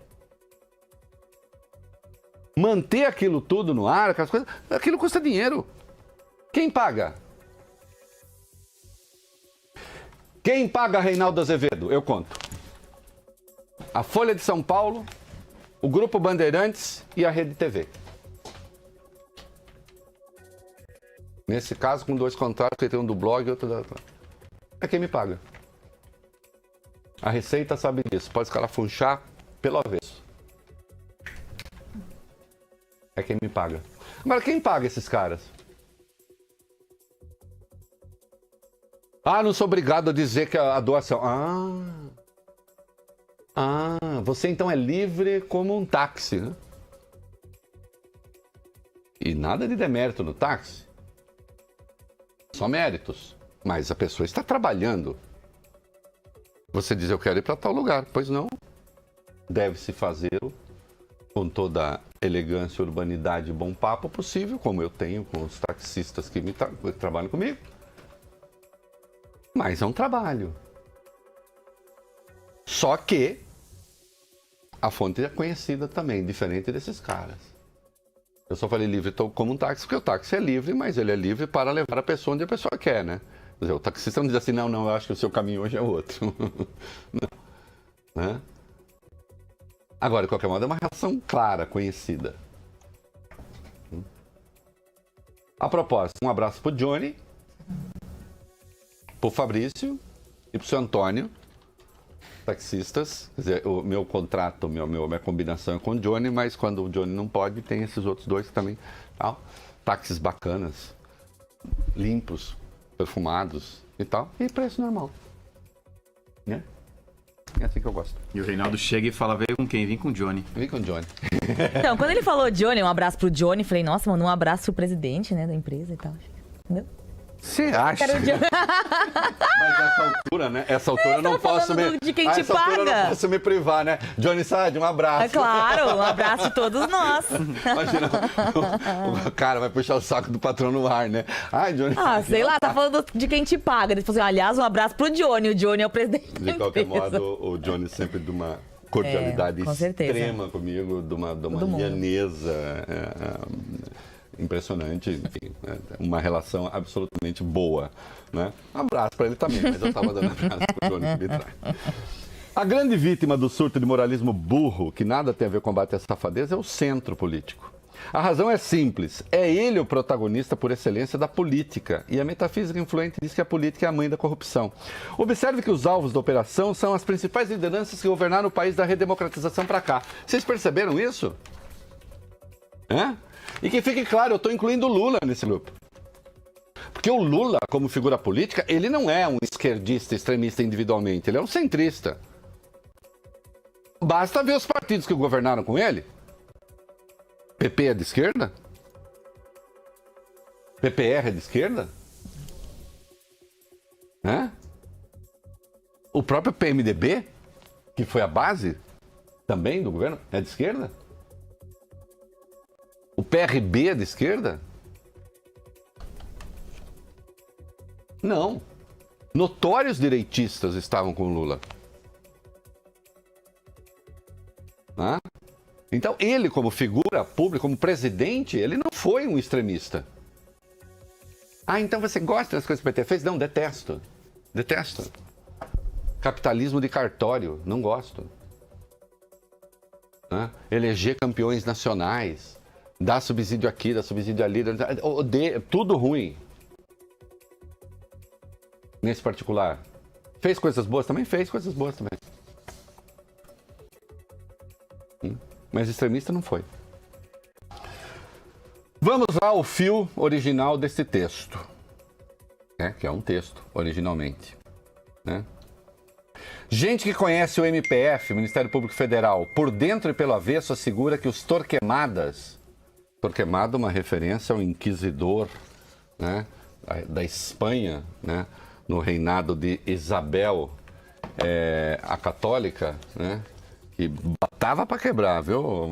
Botava para quebrar. Ele perseguia, em especial, os judeus convertidos. Quer dizer, os judeus eram obrigados a se converter, né, os chamados cristãos novos. Eles eram obrigados a se converter, mas o Torquemada dizia, mas temos que ficar em cima deles. Né? Ele fez até um manualzinho para você identificar o judeu e denunciar. Né? Toma banho sexta-feira, não toma, acende vela, não sei o que. Não. Os Torquemadas torcem do Ministério Público para o Bolsonaro. Eu li trocas de mensagens de grupo do WhatsApp que são do balacobaco. É engraçado, né? Porque o WhatsApp... Vocês reparam que o WhatsApp está virando meio um divã público? Uhum. O cara acha assim, eu estou num grupo fechado. Grupo lá de não sei quem. Aí você é acrescentado esse grupo... Vamos lá, o seu amigo pertence a um grupo X. Como ele é seu amigo, ele o acrescenta ao grupo, dizendo, um grupo bacana e tal. Só que você mesmo não conhece metade das pessoas que estão lá ou mais. Mas você está lá. Aí, tem gente que assim, já que eu estou num grupo fechado, vou falar tudo que eu penso. E larga a pua. Larga a pua, sempre tem alguém que passa adiante. Uhum. Olha o que fulano falou. Né? E quando você vê, tá no mundo o que a pessoa disse. Né? Aliás... Esse negócio de combater fake news é importante combater, claro, tal. Agora, quero ver combater fake news no WhatsApp. Que é a maior fonte hoje de fake news. Quer fechar o WhatsApp? Claro que não. Quero que você não seja burro e não acredite em tudo que cai na sua mão e não passe adiante toda a merda que chega no seu celular. Porque também tem isso, né? Tem gente que chegou no celular, passa adiante. Quanta gente. Os extremistas do MPF, do Judiciário e da PF, onde o candidato é especialmente popular, o Bolsonaro, especialmente popular na Polícia Federal, concluíram que o rústico da garrucha dos bons costumes lhes abre uma janela de oportunidade para impor a sua agenda. Querem ser, e isto é para valer, o poder legislativo de um regime de que o Bolsonaro fosse líder. Isso aqui não é delírio, isso é informação. Os malucos estão torcendo por isso, porque eles acham que o Bolsonaro chegaria... E faz sentido, sem base partidária nenhuma, ancorado em meia dúzia de radicais, da turma que discute até a página 12 na 13 e saca a garrucha, sem base, sem nada, vai se ancorar onde? Aí eles se oferecem, então. Não, deixa que nós faremos o trabalho com a sociedade. Então vamos agora implementar as nossas 189 medidas contra a corrupção e tal, não sei o quê. Estará a guilhotina em praça pública. Eu não creio que essa gente vai lograr seu intento, vai conseguir aquilo que quer. Tudo mais constante, esses caras do Ministério Público estão cavando seu próprio fim como força interventora na política. Graças a Deus, isso é bom. O problema é quem vai fazer esse desmanche. O problema é quem vai fazer esse desmanche. Eu acho que o Bolsonaro dificilmente ganha. Pode ganhar? Pode, mas acho que dificilmente ganha. O viés ainda é pró-esquerda. De qualquer modo, eu chamo atenção para o fato de que, ao se destruir o centro, se destrói a política. Porque política é negociação. Negociação, alguém sempre cede, o outro cede, tá? Você tem que negociar com princípios, sem abrir mão deles. Mas a política está demonizada. Então, queridos, voltando àquele manifesto que é bom, eu pergunto, centro para quê? Por enquanto, meus caros, o processo segue sem centro, sem eixo, sem eira, nem beira. A instabilidade será longa. Eu terminei a minha coluna na semana passada na Folha de São Paulo com a instabilidade será longa. Escrevi essa instabilidade será longa e a última frase da minha próxima coluna será a instabilidade será longa. E se vocês estão querendo ver o circo pegar fogo, continuem a aplaudir para maluco dançar, porque pega fogo mesmo. Hashtag pronto, falei. Tava apagadinho aqui. Acho que tá acabando minha pilha. Aqui, aí, ó. É melhor trocar. O É da Coisa, na Band News FM. Reinaldo, a gente estava falando do cajueiro. A explicação para o tamanho do cajueiro no Natal é uma anomalia que os agrônomos consideram teratológica. Tá aqui, achei isso. Isso mesmo. Bem, Graças parabéns, a essa Reinaldo. normalidade, os galhos da árvore tocam no solo e criam, assim, raízes secundárias, claro, dependendo do tronco principal, mas só dessa forma que a árvore consegue sobreviver. Um dia, por qualquer razão, eu caí nesse cajueiro. Eu li. Eu também. É muito legal. Mas eu não guardei informação, não. Só vi que era muito grande. Vamos conversar. Você está ouvindo na Band News FM o É da Coisa. Estamos de volta. Olha aqui, a Lava Jato, a Força Tarefa, divulgou uma nota atacando a minha coluna, me atacando, pedindo, demonstre as conversas, tal. Eles adoram quebrar sigilo de fonte. Não vou apresentar. Não vou apresentar. Vocês sabem do que eu estou falando. Se não sabem, então fica a informação. Quem assinou essa porcaria aí? Né? Não, vou ler o negócio de vocês. Vou ler o negócio de vocês. Né? Sim, Bolsonaro é o candidato de vocês. Ora, ele pode realizar os desígnios de vocês. Não adianta ficar bravinho. Não adianta ficar bravinho. Aliás, faz o seguinte, em vez de ficar fazendo nota mal criada, vão tentar descobrir quem foi que vazou a minha conversa. Vamos para a economia. Reinaldo, decorrente dessa bagunça que se instalou no país. Começou lá com o Joesley, né? E está aqui na greve dos caminhoneiros. Agora vamos às dicas. E a Força Tarefa da Lava Jato resolveu emitir uma nota sobre a minha coluna, vazada do modo como eles sabem. Uma mistura de analfabetismo político, truculência verbal, com instinto policialesco, né? E incapacidade de ler o que está escrito, que para mim não é nenhuma novidade. Mas eu leio aqui. Nenhum dos seus integrantes de qualquer... Força Tarefa Lava Jato repudia a tentativa de forçar vinculação entre operação e candidatos. Nenhum de seus integrantes fez qualquer manifestação de apoio a algum pré-candidato. Em resposta ao artigo de Reinaldo Azevedo, Bolsonaro em nome da Lava Jato, publicado hoje no jornal Folha de São Paulo, com trecho reproduzido no blog do autor, a Força Tarefa Lava Jato, na Ministério Público Federal no Paraná, esclarece... Olha, a pressa de escrever tanto que é tanta, que sai tudo cheio de erro, né? Esclarece que nenhum de seus integrantes fez qualquer manifestação de apoio a algum pré-candidato a qualquer eles quiseram dizer cargo, nas eleições deste ano, seja em público ou em grupos de WhatsApp. Primeiro que valeu o que está escrito lá, né? Valeu o que está escrito lá, eu digo assim, retomo para arremate o fio que deu origem à tessitura. Gente que conhece o MPF, eu estou falando do Ministério Público Federal como conjunto, por dentro e pelo avesso, assegura que os torquemadas torcem por Bolsonaro. Li trocas de mensagens de grupos do WhatsApp que são do balacobaco. Não estou dizendo que sejam assinados por membros da Lava Jato. Mas eu já chego lá, já volto ao tema. Também é descabido afirmar que o objetivo dos procuradores é minar o sistema político do país. Bom, o resultado prova que sim. Né? Prova que sim. O objetivo da operação é investigar e denunciar crimes de corrupção cometidos por pessoas econômicas e politicamente poderosas que usam dos valores gerados pelas práticas. Aquela cascata. O nosso objetivo é ser bacana. Por isso vocês vazaram a conversa do Fernando Henrique, não foi? Por isso vocês vazaram minha conversa, não foi? Por isso vocês vazam inquéritos sigilosos. Tudo para combater a corrupção, é isso?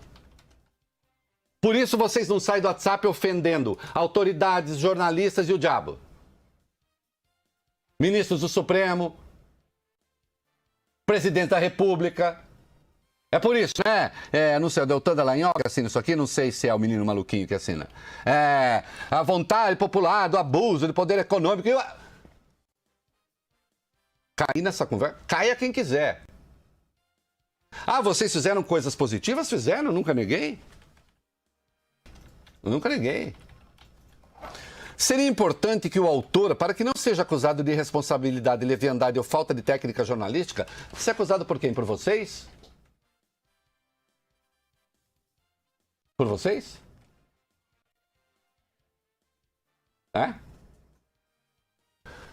Apresentasse as supostas conversas que disse ter tido acesso? Não.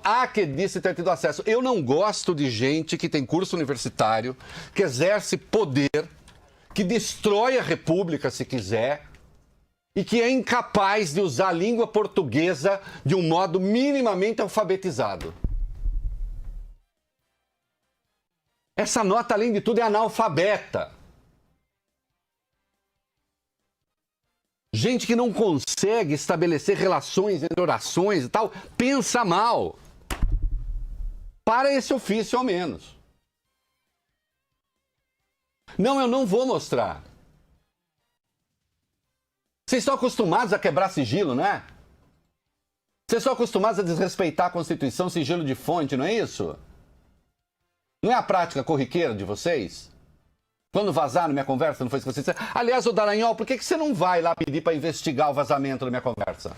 Ou foi aí na sua operação, ou foi no Ministério Público, ou foi na Polícia Federal. Até agora, nada. Tá bravinho porque eles vazaram sua conversa? Não, eles só vazaram minha conversa porque eles estavam bravinhos comigo. Vocês estão conduzindo o país para o caos. Bolsonaro é o candidato de vocês. Bolsonaro é o candidato de vocês porque ele chegaria ao poder sem ninguém, sem apoio, sem nada e se ancoraria justamente em Ministério Público Federal e Polícia Federal. Fato. Fato. Dói falar? Dói falar. Por quê? Porque isso prova que eu estava certo desde o começo, na intenção que vocês tinham de destruir o centro político?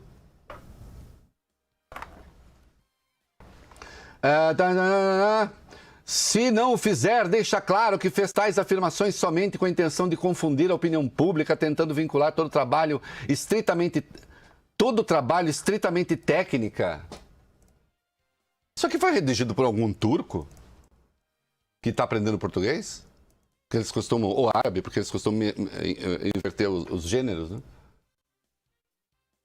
Em razão da língua original. Imparcial e apartidário realizado pela Lava Jato indevidamente a um partido, candidato ou ideologia política. Ora, vai. Quem cai nessa conversa? Eu não caio. Eu não caio. Eu não caio. Basta ver, inclusive, os grupos de apoio entusiasmados da Lava Jato, qual é o candidato da turma. Qual é o candidato da turma? Quem é que põe a Lava Jato como Deus no céu e não sei o quê? Quem é? Quais são os grupos que fazem isso? Aliás, por que o Ministério Público até agora não tomou a iniciativa de pedir a investigação desses grupos? Quem financia esses grupos? Inclusive o Ministério Público Eleitoral. Se toda doação de campanha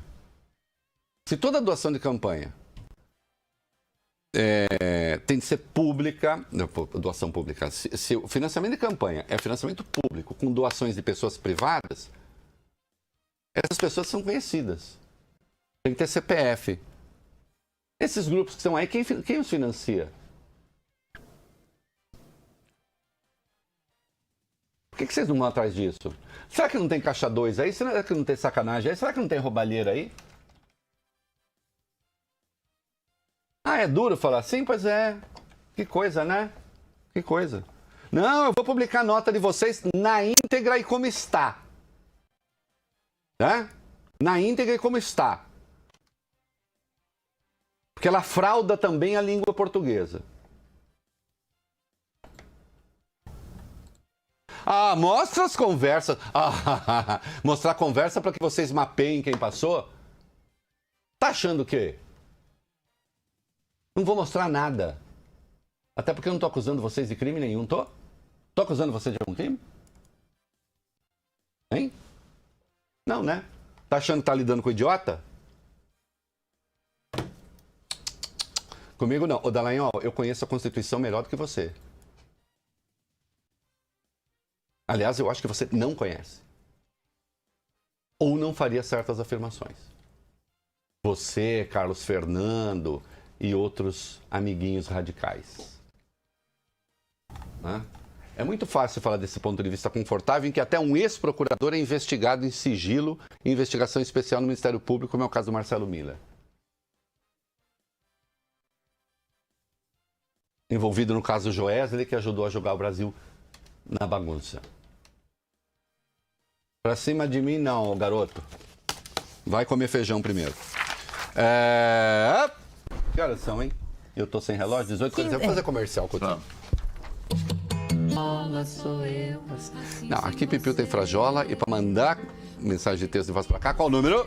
11 999 592 100. Muito bem. Engraçado, né? Eu continuo incomodando a Lava Jato. Que bacana.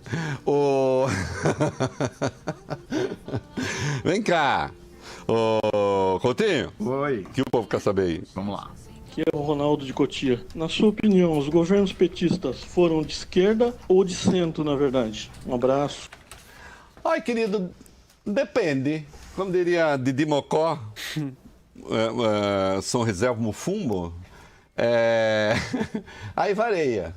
Né? Na área cultural, eles foram claramente de esquerda. Na área cultural, na área dos costumes, tal, implementaram claramente uma política de esquerda, tentando fazer avançar alguns dos temas que são caros à esquerda, como aborto, discriminação, legalização do aborto, discriminação das drogas, enfim. Né? Aplicaram a política de cotas, fizeram avançar esse debate das minorias. Então, eles fizeram uma política claramente identificada com a esquerda. Né? Do ponto de vista econômico, não. Com asteriscos. Ou como dizem alguns, com asterístico. Eu adoro asterístico, porque é muito mais difícil falar asterístico. Né? Fazendo alguns asteriscos aí. A esquerda tende a ser mais estatizante do que a direita? Sim, ela gosta mais de Estado do que a direita. Não que não exista uma direita estatista também. O Bolsonaro está aí para provar que sim. Né? O PT fez crescer a importância do Estado. Mas ele fez crescer a importância do Estado em associação com o capital privado, escolhendo os tais os líderes nacionais, os campeões nacionais, voltando um pouco àquela ideia de uma economia mais fechada que vai cuidar do seu próprio desenvolvimento. Em certa medida, o Donald Trump pensa a mesma coisa nos Estados Unidos. É claro que eu estou aqui, essa hora tem gente que vai ficar doida com isso. Mas ele não é uma economia fechada que ele está querendo? Né? A diferença é que há uma certa diferença de PIB entre o Brasil e os Estados Unidos, há uma certa diferença de empresas transnacionais entre o Brasil e os Estados Unidos, enfim, afinal de contas, eles, né, têm o controle do dólar, o que a gente não tem. Né? Agora, é uma economia mais fechada que o PT fez, poderia ter sido mais aberta. Agora, socialista, não foi. Não foi. De maneira nenhuma. Né? Basta ver quem estava no comando das estatais, então não eram socialistas. Ou será que foi a associação com o Odebrecht foi em nome do socialismo? E com as empreiteiras todas? Foi para praticar socialismo? Essa gente toda é socialista? Acho que não, né? Se você lembrar que os bancos nunca lucraram tanto como no governo Lula, você não pode dizer que é um governo socialista. Não, nem estou entrando no mérito. Mas não dá para dizer que é um governo socialista. Então não foi um governo de esquerda do ponto de vista econômico, esteve longe de ser um governo de esquerda, embora não tenha sido um governo liberal. Aí, claro, os que estudam as teorias do avanço do comunismo, aí começa assim, mas o comunismo avança primeiro com a guerra cultural, depois, um dia, aí vem aquela coisa, um dia eles vão dar o golpe. Essa gente fica achando que um dia os comunistas pegam, saem debaixo da cama, da sua cama, saem de dentro do armário, aí fala assim, agora já dominamos, pronto, já instauramos no mundo o homossexualismo, as drogas, e agora o comunismo. Isso não vai acontecer. Viu? Não precisa ficar paranoico, não. Pode relaxar, vai namorar, vai arrumar uma menina pra namorar e ficar pensando porcaria. Arrumar um garoto. Não tô falando porque mandou pergunta, não. Tô falando pra esses paranoicos, né? Você está ouvindo na Band News FM o É da Coisa. E agora vamos voltar ao meu tema predileto. Finalmente vai se falar de algo que presta nesse programa aqui. Entendeu? Se bem que eu gostei da porrada que o Renan Azevedo deu na Lava Jato, viu? Gostou, né? Gostei muito. Gostei muito. O que mais gostou foi o senhor. achando que esse Reinaldo tá voltando pro PT? Será? Hein? Tem um monte de gente achando, viu? Tá ficando todo esquita de novo? Quanta bobagem se diz por aí, né? Como é fácil falar bobagem. Especialmente... E, aliás, assim, a bobagem é sempre proporcional à ignorância, né? Não tem como, né? Até uma tautologia, o que eu estou dizendo. Né? Quanto mais o sujeito ignora o debate, mais ele faz afirmações. Né? Eu gosto quando o sujeito fala, você é um petralha. Esqueceu que eu criei a palavra. Vai, ô, filho, vai tomar banho, vai lavar esse traseiro. Quem é que vai falar do Lula? Ô, Reinaldo, mesmo com o Lula preso, o PT apresenta hoje a candidatura do ex-presidente ao Planalto. Na cerimônia, será lida uma carta escrita por ele na cadeia. De acordo com o jornal Folha de São Paulo, Lula defendeu ao ex-ministro Jacques Wagner e ao governador do Piauí, Wellington Dias, que o vice da chapa seja de outro partido. Exatamente. Eu nem vou ser candidato, mas eu quero o vice de outro partido. Ontem, o PT tornou público um jingle que pede a liberdade do ex-presidente e o apresenta como a solução para problemas do governo com o lema "Chama que o homem dá jeito". A gente separou um trecho. Meu querido Brasil, o que fizeram com você? Para um pouquinho, vamos lá, continua. Já dá para ir parando? Assim, meu querido Brasil, o que fizeram com você? Respondo. Fizeram o seguinte, elegeram a Dilma, né? 2 vezes, e ela quebrou o Brasil. E produziu um crescimento em 2014 de 0,1, uma recessão em 2015 de 3,8 e uma recessão em 2016 de 3,6.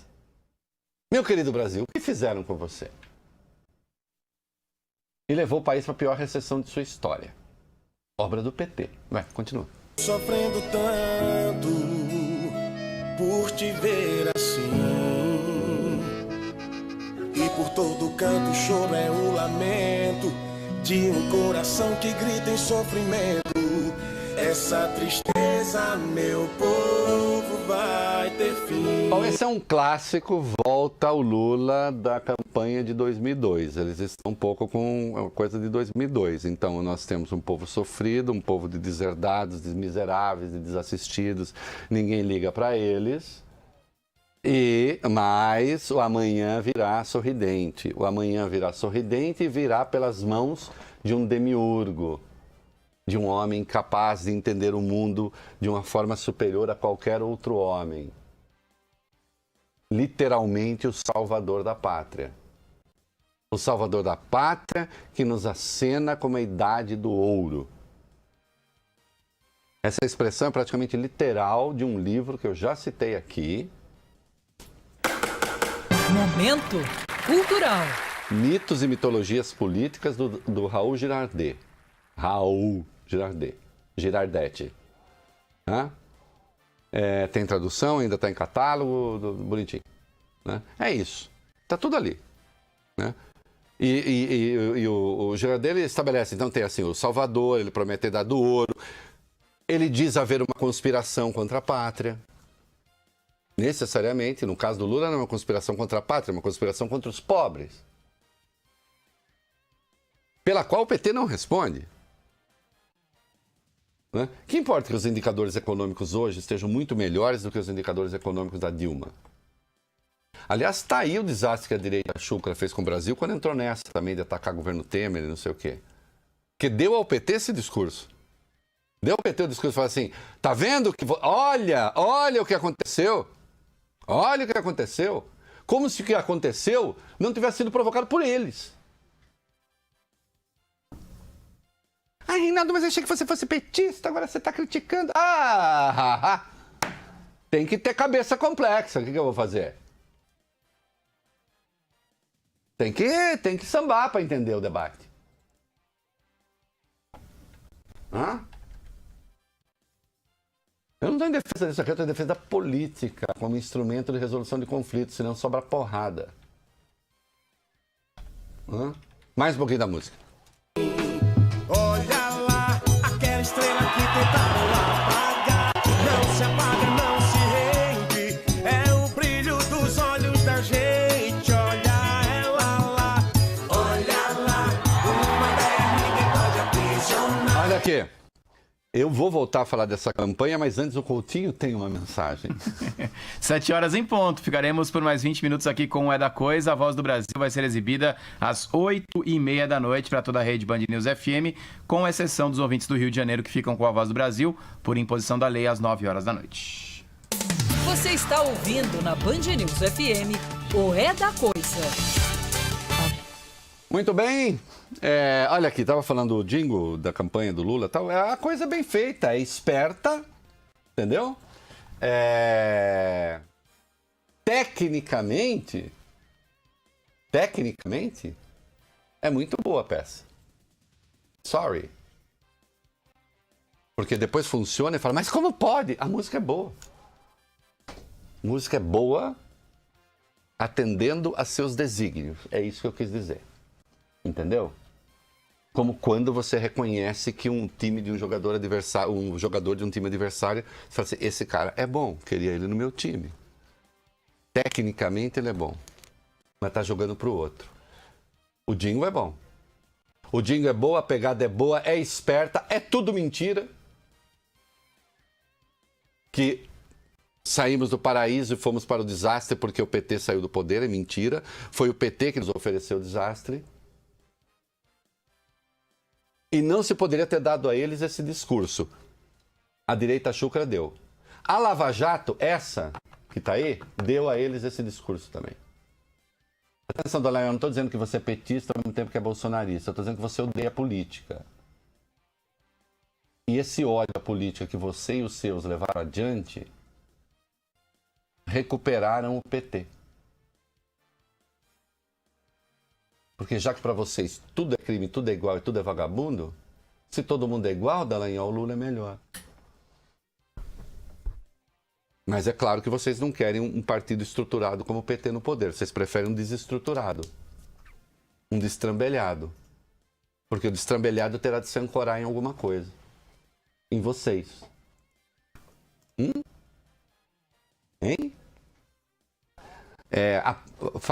Veja quem é a pessoa que redigiu aquela nota lá, Dallagnol. Põe gente alfabetizada para trabalhar. Não é possível que não tenha ninguém alfabetizado para trabalhar para vocês. Já chega as petições de vocês que eu leio que são de arrepiar. São de arrepiar.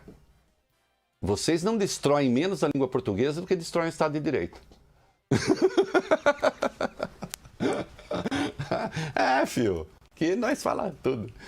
Então, atenção, a campanha é boa. E a de notável chama a atenção o seguinte. Não é do Balacobaco?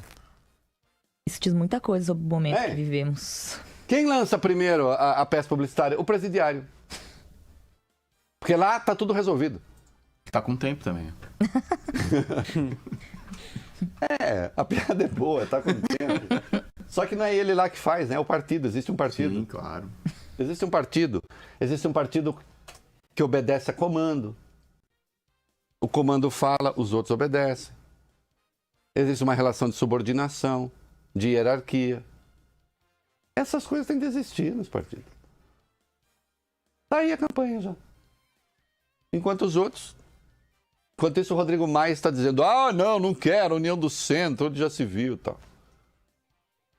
O Lula vai ser candidato? Não. Não. De novo, não vai ser. Só que a decisão final é setembro.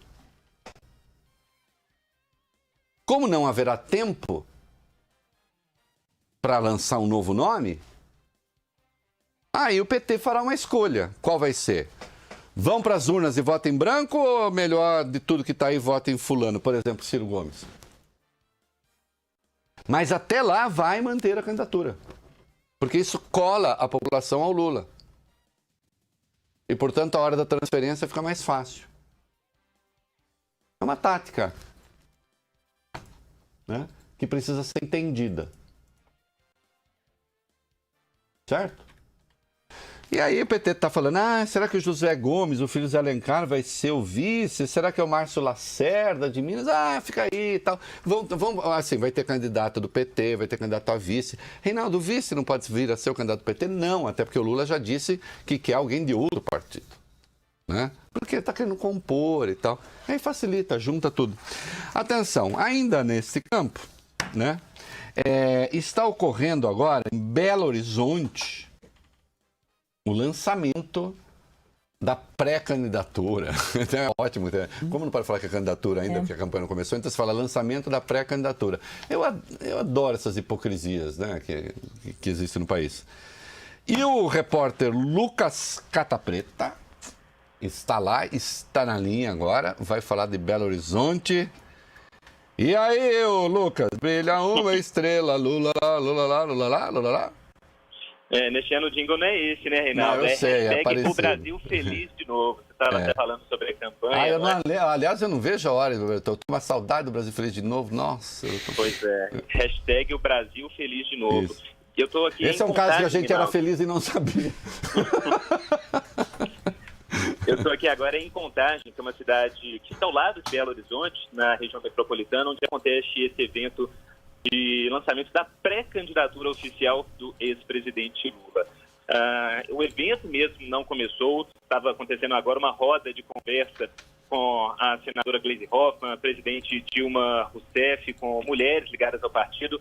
Mas antes, aqui ainda durante a tarde, a senadora Gleisi Hoffmann conversou aqui com jornalistas, falando, não é, sobre essa candidatura que será lançada logo mais aqui em Contagem, na região metropolitana. Ela falou, inclusive, Reinaldo, sobre a questão da campanha, não é, como é que o ex-presidente participaria, não é, dessa campanha, ele estando lá na Superintendência da Polícia Federal em Curitiba, e ela falou, olha, a defesa dele já entrou com ações na vara de execuções penais para que ele possa participar dessa campanha do jeito que puder, seja gravando vídeos da Superintendência da PF ou então dando entrevistas para os veículos.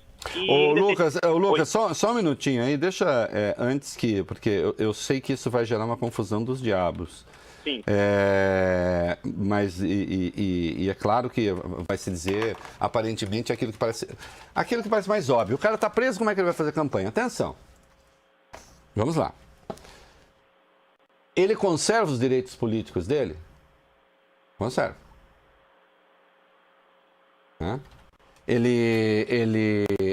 Existe algum impedimento para que se candidate por enquanto? Não. Se não existe impedimento para que se candidate, de algum modo a campanha vai ter de ser feita. Porque a legislação ela não pode abrigar isso, senão ele pode ser candidato quando pode fazer campanha. Porque a condição dele não permite. Bom, se a condição dele não permite, então não poderia ser candidato, mas ele pode, a legislação permite. Como será feito?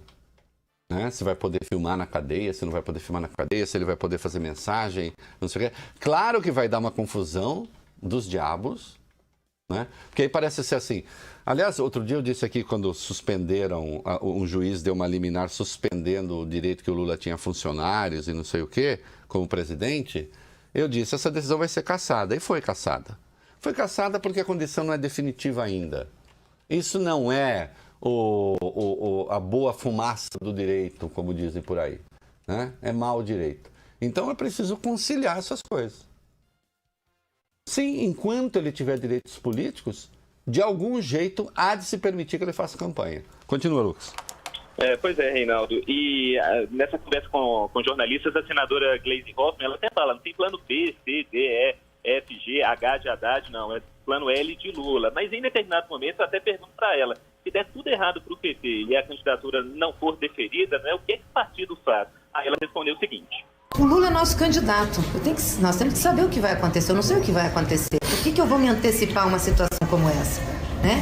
E em qualquer circunstância, em qualquer momento de decisão, a palavra do Lula é que vai pesar. Deixando aí nas mãos e, portanto, né, ou nas palavras do presidente Lula, quando vier o momento de definir quem é que será esse nome, quem vai dar a palavra final, claro, será o ex-presidente. Muito bem, obrigado, Lucas. É isso aí. Olha aqui, a fala da Gleisi Hoffmann diz tudo. Ela é segundo a estratégia do PT, impecável. O Lula é o candidato, será candidato, enquanto puder ser candidato. Ah, bom, e se der tudo errado? Aí o Lula vai decidir. Não é nem o partido, é o Lula. Tá bom. E aí ele pode falar assim, bom, olha assim, não posso, mas fulano. Será que ele aposta no incerto, num candidato que vai ter que nascer, não sei o quê? Ou ele aposta naquilo que pode ser ali a chance de o PT voltar ao poder, né? Ainda que tendo um outro candidato, um outro nome na presidência da República. Vamos comercial. Reinaldo, boa noite. É Fábio do Jabaquara. E presídio privado? A gente contratar empresas que levantariam os presídios e ficariam com os presos. Não seria interessante? Por que não contratar empresas, será? Uma boa noite, velho. Boa noite. Olha, amigo, isso tem nos Estados Unidos, mas não é o dominante. Não gosto da ideia. Sabe por quê? Você não pode entregar a restrição. Alguém que teve o seu direito de ir e vir cassado pelo Estado, independentemente da justeza da coisa, né? Independe da justeza da coisa. Digamos que seja em 100% dos casos seja justo. Eu não acho que se deve entregar a uma gestão privada, né, a administração do dia a dia de pessoas que seguem sendo cidadãs, ainda que privadas de direito. Não há nem o princípio, mas vai ser mais eficiente, mas vai ser não sei o quê. Não gosto da ideia. Não gosto da ideia. Acho que tem um certo cheiro de milícia legalizada, sabe? Do ponto de vista da essência moral da coisa. Não gosto, não. Eu acho que tem que ser eficiente, o Estado tem que administrar isso para valer, tem que tomar o controle dessas coisas. E de resto, se bandidagem pode se infiltrar em presídios públicos, por que ela não poderia se infiltrar em presídios privados? E aí, sim, com situações até mais estranhas, porque, afinal de contas, é um presídio privado, é uma gestão privada. Você não pode chegar lá toda hora, né? Sei lá que tipo de entendimento poderia ser feito nas sombras. Não gosto da ideia. Não gosto da ideia. Eu sou um ultraliberal, eu não sou um mercadista. Mercadista é aquele que só acha que o mercado resolve até problema de espinhela caída. Não resolve, Oi, Reinaldo, boa noite. Eu queria te perguntar, muitas vezes eu não entendo, qual que é a diferença entre o dólar comercial, que tanto se anuncia o preço, e o dólar que a gente compra mesmo na casa de câmbio? Porque eles têm um preço diferente, né? Você poderia explicar qual que é a diferença deles, por favor? Valeu, obrigado. Aliás, o dólar fechou a 3,70 hoje, o comercial, e o turismo eu nem vi, mas acho que passou de 4 e sei lá o quê. Vê aí o turismo. Querido, o dólar comercial é basicamente aquele definido pelas transações entre as grandes empresas, entre os países, entre os contratos que um país tem com o exterior, enfim, as mega operações, né, que de algum modo não, as mega operações que passam pelo controle dos estados, né? Ainda se for comprar dólar agora 3,88, a média é em São Paulo. Não é aquele que oficial, turismo, mas se for comprar o dólar é 3,88. Tá. Então 3,88, tal. O turismo, não sei, precisa ver. O dólar paralelo, aí é o dólar do mercado, é o dólar não contabilizado. Você vai para a praça, meu filho, vai ver quanto é que estão pedindo pelo dólar aí, já que você quer comprar dólar, né? E tem o dólar turismo, que é aquele que você compra no banco quando você vai viajar. 3,91. 3,91. Por que ele é tão mais caro do que o outro? Ele é tão mais caro que o outro que tem a taxa de administração de quem vende o dólar.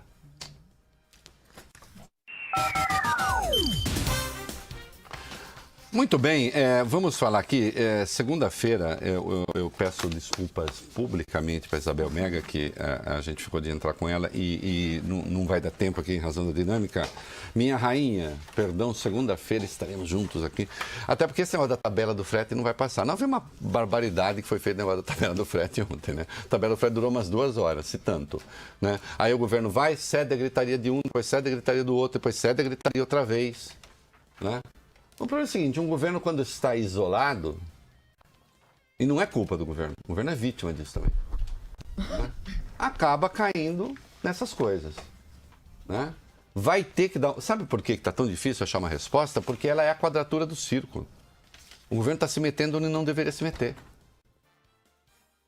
Isso deveria estar sendo negociado diretamente pelas partes. Por que o governo tem que tabelar frete? Né? O governo se meteu numa confusão. Na segunda-feira, a Isabel vai tratar direitinho disso aqui com a gente, como é que está esta bagunça, né? Nessa questão. E veja, isso não vai parar, viu? Isso não vai parar.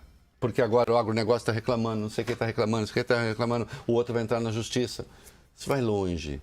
Há coisas que a gente faz que, assim, fazer é fácil, se livrar daquilo, aí é uma complicação dos diabos. Né? Vamos falar o quê? Falar um pouquinho mais da eleição, que tá gostoso. A Marina critica a estratégia de polarizar com o Bolsonaro. Critico mesmo. O que é? A ex-ministra Marina Silva critica essa estratégia dos demais pré-candidatos de centrar críticas no deputado Jair Bolsonaro, que lidera as pesquisas de intenção de voto quando o ex-presidente Lula não é incluído. Eu não posso deixar de rir, porque a Marina tá falando: ninguém me critica!